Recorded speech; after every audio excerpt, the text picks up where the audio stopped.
Chassid once came to the Heilige Rishner, Schus Yaakov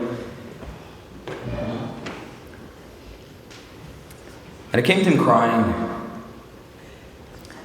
And he said that I'm experiencing a unique difficulty in that when I'm in the base medrash, when I'm learning, when I'm in the shul,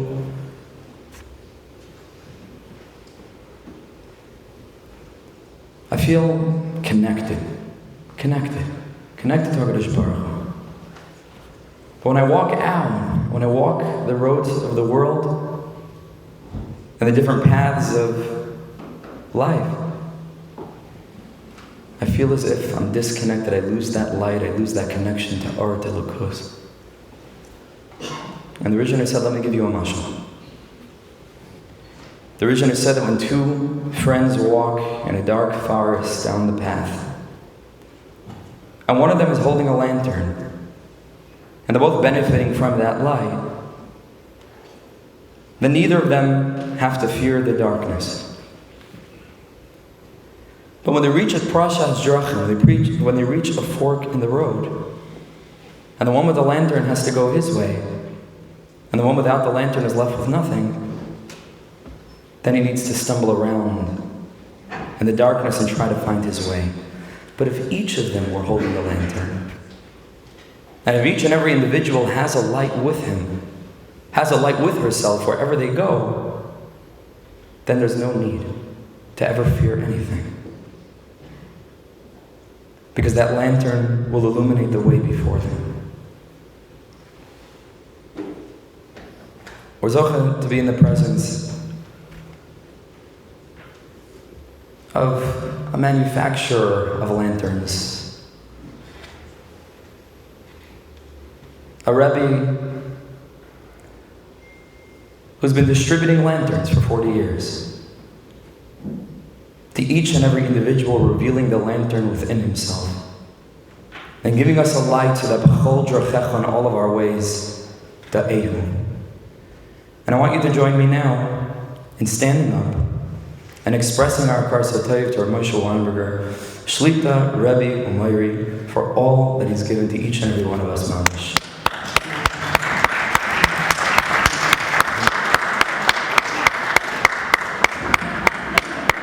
That's when you know you did the right thing.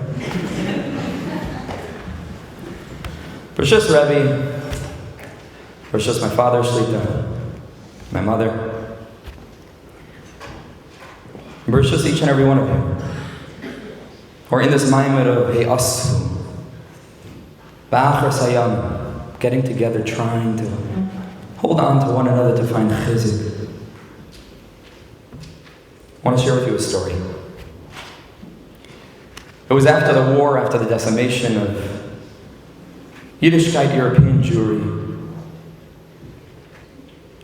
And in addition to so many other issues, you'd think they were dealing with such existential, theological confusion and brokenness we can't fathom, and they were. But there were also practical issues as well. And one of those practical issues was that after the war, they were trying to get back together, kehilas, congregations, trying to piece back together life. There were an abundance, or there was an abundance of Sifrei Torah. And shuls were taking them for use in these newly formed congregations, DP camps, other places. And somebody who still had a little bit of a recollection, an inkling, of what Yiddishkeit was like and what communal problems existed before everything fell apart, or was broken apart. He reminded the Chevra that right before the Nazis took over, they had an issue where Jews that were not connected for money were writing Sifrei Torah. They knew how to write, but it wasn't Lishman, it wasn't Kalacha. And they were sort of, pushing them onto the market. And it wasn't Pashit that these were Sifrei Torah that could be used, because that had been an issue. He reminded these broken people that that was an issue, and they were trying to do things right. So they didn't know what to do. How are we supposed to know which Sifrei Torah yeah, which Sifrei Torah not? Not every single Sifrei Torah was, and there was some kosher Sifrei Torah. How are they supposed to know? And they were discussing this for some time, and suddenly somebody stood up, and he said, I have an eitzah. He said, take each Sefer Torah and roll it all the way to the end. And he said, take a look at the last line, the last two shuras. And he says, take a look at the letters. If the letters are written perfectly, and they're perfectly formed and shaped like all the other letters, it's possible. But if the letters are a little bit crooked, and the letters are a little bit sloppy at the end, that shows that the Sefer Torah is kosher because it had a achnasa Sefer Torah, and everybody knew who wrote it, and they celebrated the completion of the Sefer Torah, and it was done in public. And these are Sefer Torah that can be used. Such a chizuk at the end of time. Sometimes we look at ourselves in the mirror, and we look at each other, and we look at the world. A bunch of broken letters, right? A bunch of twisted, crooked, distorted oisias. If everything looked perfect at the end, the whole thing's puzzle. It's dafka, because we're holding on with every last shred of strength. And we look the way we look. And we're trying to find our way.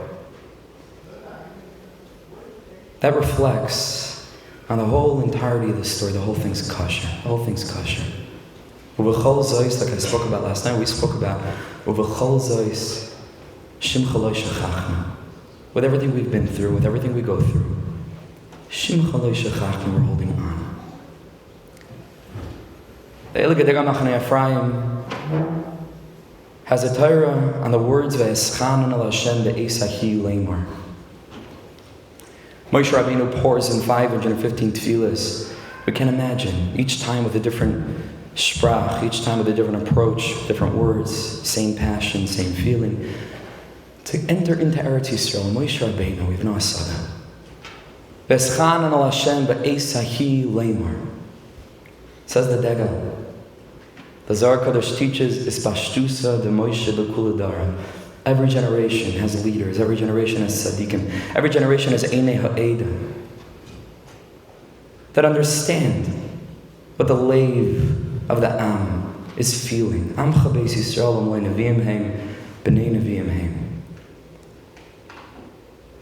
And the primary request of these Moshe Rabbeinu leaders, of these leaders that are in it, not for themselves in any way, shape, or form, but are bundled to the mission of moving Am Yisrael along toward Geula, further and further, closer and closer.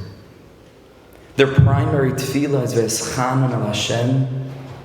They daven to the Master of the world that Leimar, that everything that they say should be Be'es Hahi Leimar, should be relevant to the time. That they should have a chush, they should have a sense for what needs to be said to this particular generation, to this particular community, to these particular chevra. Ve'eschanan al Hashem, this is the tefillah of a Moshe Rabbeinu tzaddik. Be'es hahi leimar. Be'es hahi. Rabbi Nachman Tzchus ben Aleinu was a tzaddik that understood this concept of Be'es hahi. That understood what the generation before the coming of Moshiach would need to hear.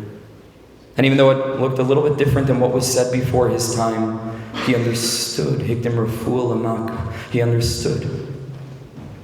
He understood what we would go through, you and I. The Shvala Zayda is quoted as having said that Rebbe Nachman came to the world 200 years too early, something like this. And maybe in a way it's true. Maybe in a way, those messages are for us, are for you and I. The Satmar Rebbe is quoted as having said that what the Chayzim Lublin was able to see in Makom, in space, to understand and perceive what's happening from one end of the world to the other, Rabbi Nachman of Breslov was able to see in time. In time. Everything in the Rebbe, everything in Rabbeinu HaKadosh is the inyan of Nitzachti va'anatseach. Future focused. Gamarti, I have completed, I have been victorious. Ve'egmar, and I still will be. Ha'esh shali tukad, not just in that time. Ad bias HaMashiach. Everything is an inyan of be'ez hahi, what needs to be said to each and every one of us as we get closer and closer, mamish, to the finish line. And we're a few steps away. Such a tzaddik is able to bring us in, is able to bring the concept of Eretz Yisrael, v'eschan and al Hashem be'ez hahi, to get into that place. He's able to gift us the Eretz Yisrael of Emunah, the Eretz Yisrael of Tefillah, the Eretz Yisrael of Leiv, of Hergish, of connection, of Kedusha and Tara. This is the inyan of Moshe Rabbeinu. Moshe is Rosh Tevis, the pasuk Ma Shahayahu Sheyeh. It's Moshe. Ma Shahayahu. It's the inyan of Moshe. Be'ez hahi leimar. To know how to speak to the generations before the coming of Moshiach. To know how to perceive what generations to come will need. But a Moshe Rabbeinu on his own is not enough. A Moshe Rabbeinu on his own doesn't get into Eretz Yisrael, doesn't lead Am Yisrael into Eretz Yisrael on his own, despite his having laid the foundation and the groundwork and hachan and the preparation. The Moshe Rabbeinu needs a Yeshua. The Moshe Rabbeinu needs a Talmud. The Chazal say the Pnei Moshe k'pnei Chama. The face of Moshe Rabbeinu is like the face of the sun. Pnei Yeshua is k'pnei Levana. The Talmud is able to reflect, is able to refract light in such a way that it becomes accessible to those that seek to connect. Rebbe Nachman referred to Rebbe Nosson as Ma Yehoshua. This was that relationship. It wasn't Stam, he was a Rebbe, a Hasidim, and this Chassid, took a bigger chelik than the others. It wasn't that. It was a different kind of relationship. So the Arizal, Chaim Vital, the Baal Shem Tov, the Magid, there were certain tzaddikim that had a Talmud, the sun and the moon. Ma Yehoshua, Rebbe Nachman said. And the inyan of the Levana, the inyan of the moon, is to reflect the light so that it doesn't simply remain something in the world of machshava, in the world of hachana, but that it comes down lemaisa.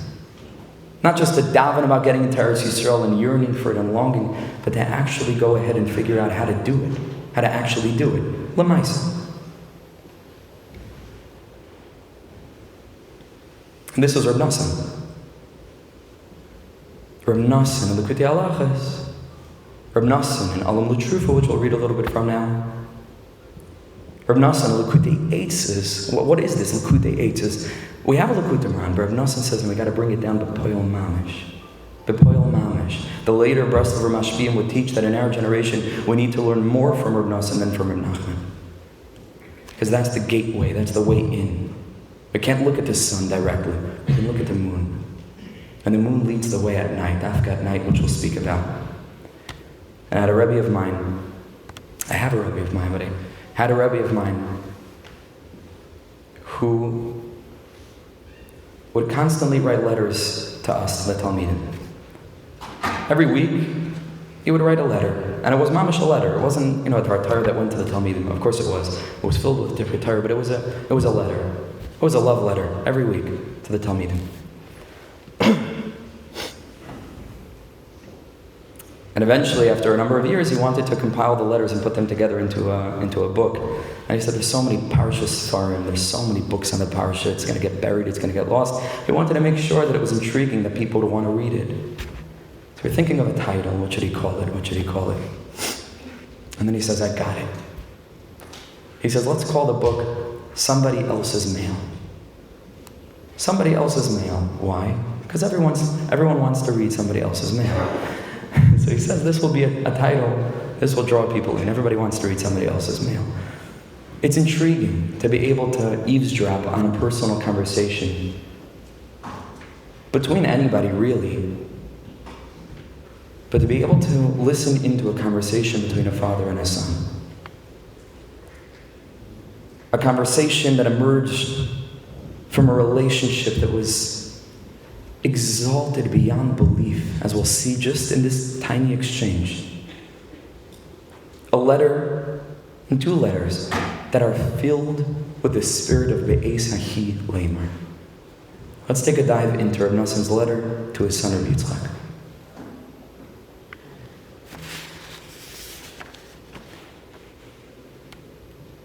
Yididi Nafshi Harabani Hamufla Maharein Reb Yitzchak Neir Yair. Reb Nosson writes to his son.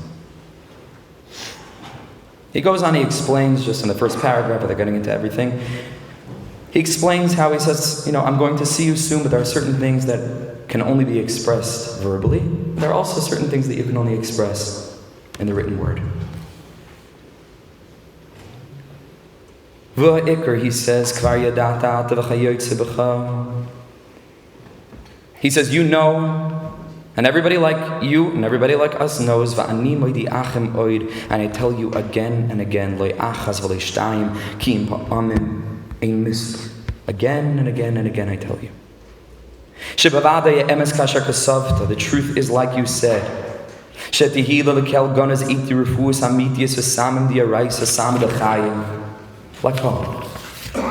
That I indeed have with me life-giving medication. Lakol, for everyone. Diburim yikarim and afloim asher ina roich alehem. Words that are precious and wondrous, to which there is no comparison. Hamleim eitzes that are filled with practical advice. Rufuas hanefesh v'haguf, words that heal the body and the soul. V'hatzlachas nitzchias lakol asher yefshel avar, that are impossible to capture in words. Achkulam sumim v'ne'elam v'kama v'kama astaris mibayus and michutz, but they're hidden, they're concealed, they're covered over from the outside. Hastaris shavasei hastaris kamat b'li shir, they exist within me. And I'm trying valiantly to bring them out b'poil, but they're covered over, they're concealed. With thousands upon thousands, stars. Uli Hashem oizli v'lechem b'schusa v'koichei HaKodesh b'dirachim and afloim. Would it be that the Master of the world, in his wondrous ways, would allow legalis the ideal that I can do what I came to the world to do, says Reb Nosson, which is to deliver this life-giving elixir into the heart of those who need it. And this alone has given us life and strength. Listen carefully to every word. That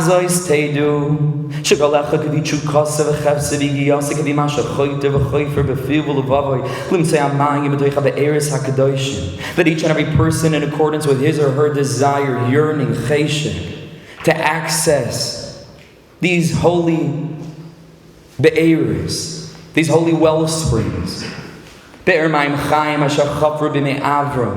well springs which Avram Avinu, Avram Ivri, a person who had courage, who had strength, to stand up connected a whole world that didn't understand what he was trying to say, and had courage and confidence to dig and to draw from those well springs to those that were willing to listen.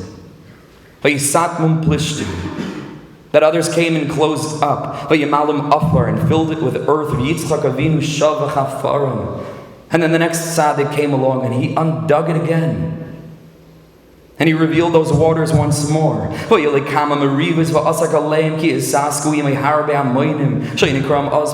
had to go through what he went through. And a constant struggle with those that sought, consciously, unconsciously, al pi hashgacha, knowing what they were doing, not knowing what they were doing, to cover up those be'eres. And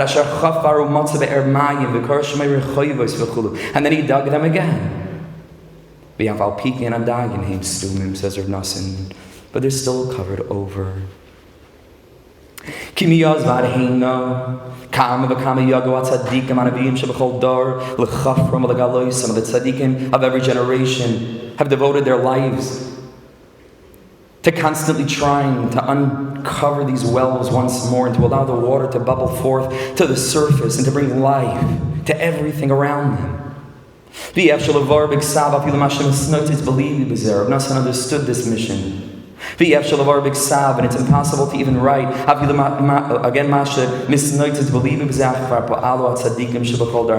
They've accomplished Throughout the generations, they've accomplished. And they've been revealing from the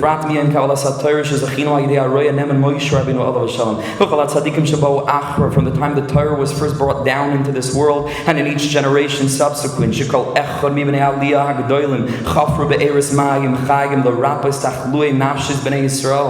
what it was about. That's the sum total of their efforts. It's to bring life to Yidden, to bring Yidden to life. That there are people who are broken, and that people need just a good word, just a deep or emes, to be mekarev, and to make them feel like they're worth it. This was the avodah of the tzaddikim. The kamashay b'chol dar in biyadin levar v'layas b'kazman achol echer fi b'kiyuson. How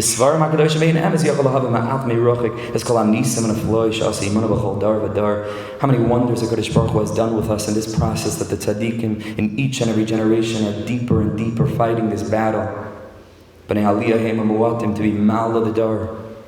Ki at tzaddik ha'emes shebadar, says Rebbe Nosson, that tzaddik, the true tzaddik in his generation, it doesn't just mean a generational era. This special kind of tzaddik that comes down to the world once every many generations.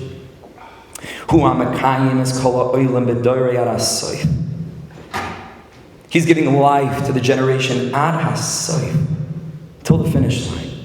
Ad bias ha-Moshiach, ha'Aish Kodesh.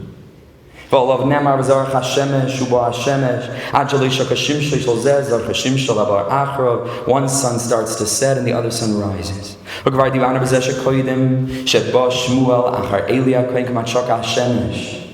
The sun almost set after Eli. After Shmuel. After Eli. And then the son of Shmuel began to rise. V'nishka or lagamri. Ach Shmuel hanavi her Hashemesh v'kiyama olam achar Eli HaKohen. V'chein b'chol dar. This is how it is in every generation. Kasher ro be'inenu gam b'dar hazel. Listen to this, a testimony from Rebbe Nosson. She'anoichi ha'ani v'ha'evyoin. The way Rebbe Nosson spoke about himself, ha'ani v'ha'evyoin. Kol yomai gadalti v'nei chachamim. I spent all of my days by tzaddikim. From either side of the aisle. And I was mevatel myself to them. But v'yadati, I'd come to the awareness in their times already. Just 2 generations later, says Rav Nosson, I felt that the light that the Baal Shem Tov brought to the world was already becoming obscured.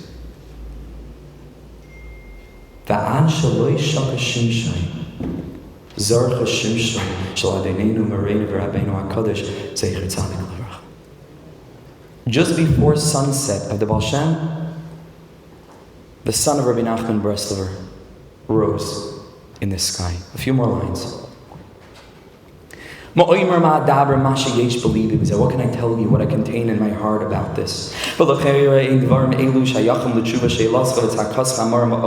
it would appear that these words don't seem to relate directly to the question that you asked. We don't have that letter.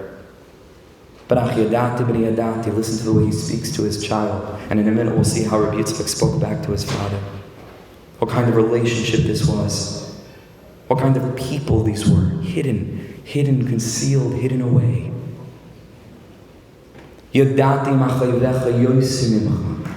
I know your pain better than you know your pain. Says Rav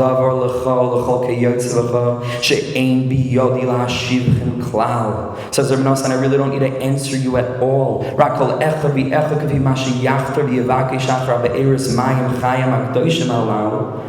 In accordance with the amount that you're going to allow yourself to dig deep and access those bubbling, life-giving waters of Rabbi Nachman's Chusya Ganaleinu. And you will find under this saddle, under the bags that I am carrying with me, the packages. This package of a pauper slung over a shoulder, that's being chased and being attacked and being belittled and degraded and trampled upon.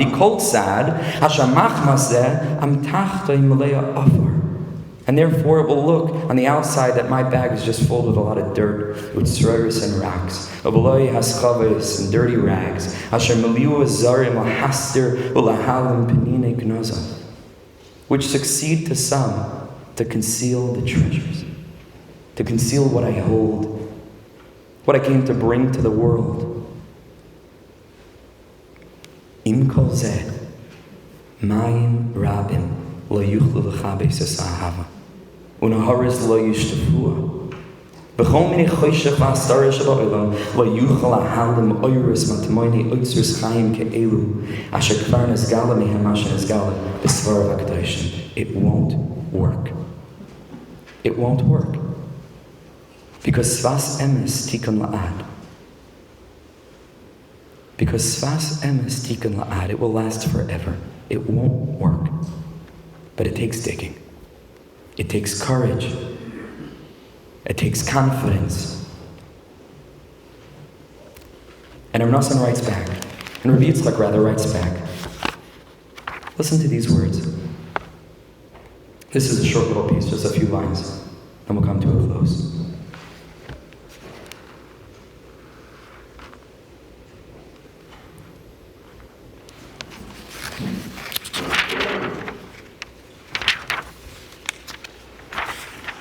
Says Rebbe Yitzchak,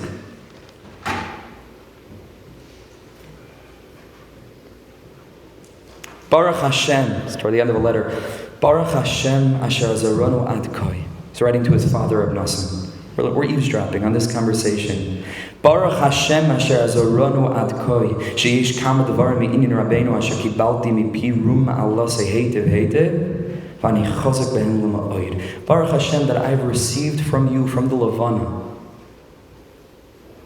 the advice of Rebbe Nachman, and I took them to heart, and I bound myself with them, and I believed in them. And I brought them lemais, and I entered the promised land of Kirvas Elikim. And I'm strong in them. Ani chazak be'em l'ma'oid. Hashem yizbarach yizakenu. Leilich be'em tamid me'Yaakov Klein Baruch Hu give us. And give him, he's speaking about himself, strength to walk with them.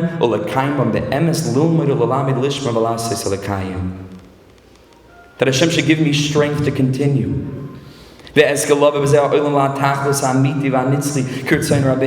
should come which we spoke about Matzah Shabbos in Lakewood. That I should come to the Gan Eden, to the Tachlis HaNitzli.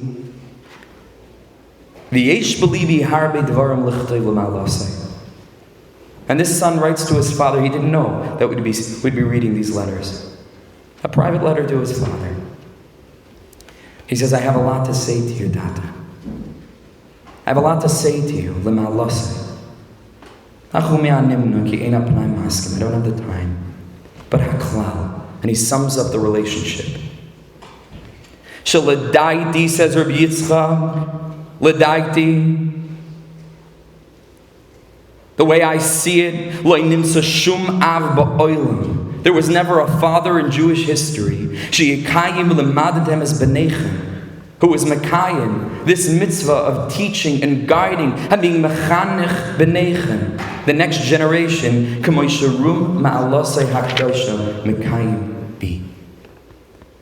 like you, Tata, were Mekayim with me. There was no father in Jewish history who was Mekayim, this inyan of chinuch, like you have been Mekayim with me.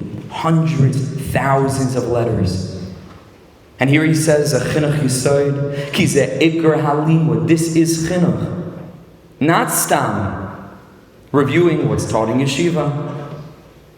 Basic things, menhagim, being mechanech and mitzvahs. Of course, these are infinitely important things. But the ikar chinuch is lilmaid eitzes udrachim liz chazik b'avodas Hashem. This is to give me strength. It's to give me comfort. It's to show me the way. And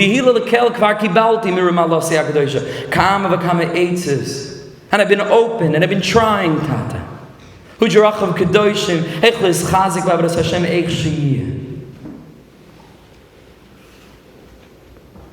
bless each one of us to have that our children should be able to say the same to us. And that we should invest in our children in such a way. Chinuch amiti.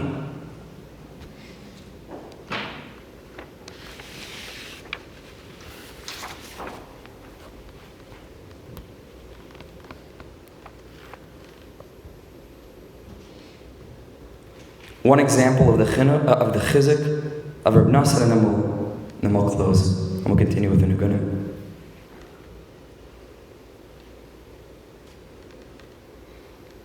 Reb Nosson, being the Indian of the Levana, the Papa Nachman, and his Pirush and Taravav explains that in the context of that lesson, Rebbe Nachman says that there are two stages in Avodas Hashem. There's the stage of ratzai, of running, of succeeding, and there's the stage of shoiv, of returning. The Yimei Aliyah and the Yimei Yerida. Different times in our lives. In our generation, everything's speeding up. Different times in our day, perhaps, maybe an hour. Ratzai and shoiv. And the tzaddik says that the inyan of ratzai, running, is the inyan of the shemesh, when things are clear. Everything's wonderful. But the inyan of shayv, of returning, is the inyan of the levana, is the moon. There's no big celebration, there's no noise, we're sitting alone, it's night, it's dark. We're reflecting. That levana has an amazing, amazing thing about it, and with this will end. The levana, much like the stage of shoiv that it embodies and that it symbolizes, goes through a journey. And there are times that it's full, and there are times that it shrinks away into nothingness. Of course, the chizuk of the levana is this, that from efes v'tayu, from darkness, from nothingness, it once again begins the journey back towards shoiv, as it turns toward the sun once more. And by Kiddush Levana we say this incredibly enigmatic thing, where we say, Kashem shani roikid kenegdei, ve'eini yachalim goya b'kach lo yuchlik la'eva l'goya b'l'ra. What a strange thing. What does that mean? In the same way that I'm jumping toward you, Rebbe Shalom, and I can't reach you, so my enemies shouldn't be able to completely vanquish me. What's the connection? One's a positive thing, one's a decidedly negative thing. We want to reach a Kodesh Baruch. It's a very bizarre expression. But I was thinking perhaps b'siyata d'shmaya like this. Reb Nosson came to the world Levana, came to the world to teach us the message of the time period of shoiv, vis-a-vis the message of the time period of Ratzah, which Rebbe Nachman sees reflected in a pasuk of Tehillim, in Esak Shamayim, that if I rise up to the apex of spiritual heights and the pinnacle of our striving, Sham Ata, the message of the tzaddik is keep on pushing, keep on moving. Grow higher, don't settle, never feel full, keep on moving. When we sink down into the depths of hell, Hineka, that's the message of Shai. That's the chizuk of the Talmud, of the Levana. HaKadosh Baruch Hu is with me. You're in the game. You're never out of the game. There's no such thing. You're alive. You're connected to HaKadosh Baruch Hu. How do you know? A proof. Chayim, kul chamiyah. You're living. You're still in it. Even when you feel like you're out of it, you're still in it. Hold on. Keep on moving. Find HaKadosh Baruch Hu's hand wrapped around your shoulder because it's there, and keep on walking. And so perhaps what we're saying over here by the matzah of Kiddush Levana, where we're sanctifying this journey, and we're validating this journey, and we're vulnerable enough and in tune with ourselves enough to realize that this is okay. This is what it is to be human, and it's not a b'di'evet. It's a lechatchila, we're proud of this. That we have our journey, that we have our ups and our downs. This is the beauty of what it is to be human. HaKadosh Baruch Hu has millions of angels. He wanted us daika. What are we pretending for? Let's own it. Let's own it. We're striving. We have our good days and our negative days. But it's all part of the journey. Kishem sha'ani roiked kenegdech. That there are times, Rebbe Shalom, that I'm striving, that I'm trying to reach you, and I can't quite get there. But I don't stop dancing. I don't stop moving. I don't stop with the simcha of knowing that I have nekudas toivos. I don't stop dancing with the knowledge that I'm still in it, Shalei Asani Goy, with all the chizik that Rebbe Nachman revealed or Nosson pushed out into the expanse of Jewish history so that we would be able to access these messages. Be'esahi, Memela, Kach, La Yochlu Kol Oivel and Goy B'lira. Memela, the Yetzer Hara can't completely and entirely knock me down because I'm always dancing. And if I'm always dancing, there's no yish. And there's hope for me. This is the inyan of Reb Nosson. This is Reb Nosson's chizuk. This is Reb Nachman's message. The Or Lavana is Ka'or Acham. Achaz Dibra Likim. HaKadosh Baruch Hu said one word. Shtayim Zu Shamati. And it's split into two elements of Reb Nachman, Reb Nosson. Achaz Dibra Likim. It's one thing. And it was a gift to us. It was a gift to us. The shemesh to push us further, and the lavana to be there when we fall. In those times of the night, in those times of difficulty, to hold on to Reb Nosson. One anecdote and then mamish, we're finished. I apologize. I was walking out of the Shiner's tent in Uman, Dam Vasikin. It was I think the second day of Rosh Hashanah, was a number of years ago. I had this chos. And they had over there, chal and kugel. It was after a long davening. Everybody was very tired and hungry. And masses of people. Whoever knows, is to be there, masses and masses of people trying to fit out a relatively small exit. People were pushing, and it was levidik. People are trying to get the kugel, and some people are trying to get out, and some people are trying to get chalent, and it was starting to get a little bit squishy. So somebody started to scream, Lo l'tchof! Lo l'tchof! Don't push. A little bit, things stopped as much as they could. Somebody's really screaming. And all of a sudden I heard a voice, 5, 6 people behind me. Piped up, Israeli teenager. He says, L'tchof ba'adinut. Push gently. L'tchof ba'adinut. And I said to myself in that moment, I said, isn't this Breslov? Isn't this Breslov? L'tchof ba'adinut. Rabbi Nachman is l'tchof. Rabbi Nachman pushes. Rabbi Nachman's the sun. And it's deep and it's exalted and it demands things of us. Rabbi Nosson is ba'adinut. So everything's gently. We should be zecha to hold on to the aura of the tzaddik, to the aura of Rabbi Nachman, to the aura of Rabbi Nosson. And to allow our hearts in this moment in time, in this very unique, wondrous moment in time, to listen well to the Be'ez Hahi Leimar, and to allow it to carry us to the finish line, to the Biaz Goyal Tzedek, B'meir B'yameinu Amen V'Amen.